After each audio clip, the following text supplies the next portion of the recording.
আসসালামু আলাইকুম বন্ধুরা, আমার চ্যানেলে আপনারা সমস্ত মেহেন্দি ক্লাসগুলি বাংলা ভাষাতে পাবেন।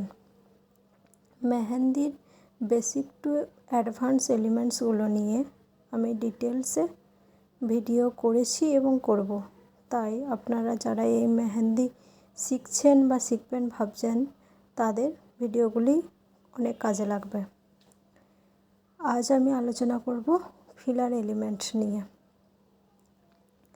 যদি আপনি আমার ভিডিও প্রথম দেখছেন, তাহলে রিকোয়েস্ট করব যেন ভিডিওটি শুরু থেকে শেষ পর্যন্ত দেখেন।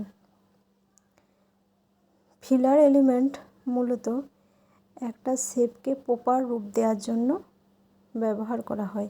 যেমন আমরা একটা কিছু ছবি আঁকি খাতায়, তারপর রং করার পর যেমন পরিপূর্ণ ছবিটা রূপ পায় বা খুব সুন্দর লাগে, সেরকম আমরা যখন একটা শেপ আঁকবো সেটাকে ফিল আপ করবো, ফাঁকা রাখবো না। এবং যেভাবে করব, আমরা আমাদের ডেকোরেশনটা যেভাবে করব সেটার উপর ডিপেন্ড করে ওই শেপটা পরিপূর্ণ রূপ পাবে।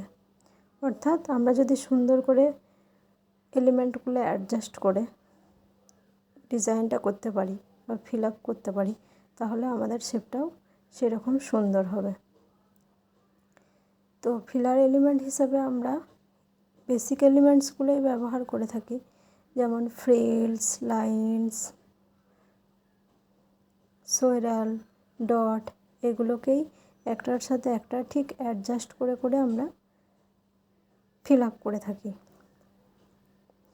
আর আমাদেরকে একটা বিষয় মনে রাখতে হবে, যখন আমরা ফিল আপ করবো তখন একটা হিরো এলিমেন্ট বা মেন যে আমাদের শেপ, সেই শেপটাকে ভালোভাবে প্রকাশ করার জন্য তার বাইরের অংশটাকে হালকাভাবে ফিল আপ করবো এবং তার ভিতরের অংশটাকেও হালকাভাবে ফিল আপ করবো।